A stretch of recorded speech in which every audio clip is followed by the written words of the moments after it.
The Russian invasion of Ukraine that began at nearly noon Philippine time threatens all inhabitants in the former Soviet Republic, to include at least 180 Filipinos whose safety and well-being are on the line and the chief worry of the president. The DFA's repatriation and relocation efforts for these Filipino migrant workers and expatriates have shifted to high gear, as summed up by PTV's Naomi Tiburcio.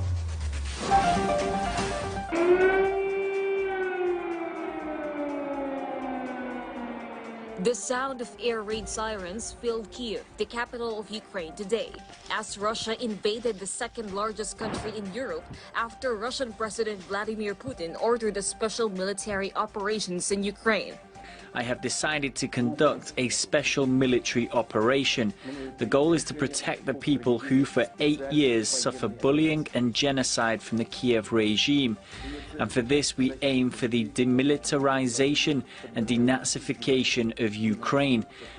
Putin's decision was influenced after pro-Russian separatist leaders of the contested regions Donetsk and Luhansk sought Russia's help to repel the aggression with the Ukraine military. Despite belonging to Ukraine, Putin signed a decree recognizing the regions as independent, calling them Donetsk People's Republic and Luhansk People's Republic. Russia has been opposing the move of Ukraine to join the North Atlantic Treaty Organization, or NATO, an alliance created by the U.S. and its European allies to stop the spread of Soviet influence. International studies expert Romel Banlawi says the invasion boils down to the interests of Russia to regain power over Ukraine, which has been heavily influenced by the West. It is now believed that around 200,000 Russian soldiers have been sent to the borders of Ukraine. Various explosions were also recorded, and evacuation in Ukraine is ongoing. Ukraine President Vladimir Zelensky has declared martial law. Если на нас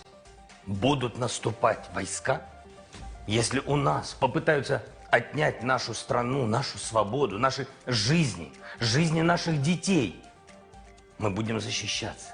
Various countries have urged Russia to stop its operations, while the U.S. and its allies warned sanctions which will weaken Russia's economic base. Economists warned the tension in Ukraine will affect the world economically, from the increase in oil prices, the crashing of stock prices, as well as the weakening of economic recovery from the pandemic. Meanwhile, the Department of Foreign Affairs is keeping a close eye on some 181 Filipinos in Ukraine. Repatriation efforts have been ongoing over the past few days. 6 Filipinos have arrived in the Philippines, while 4 are scheduled to return home.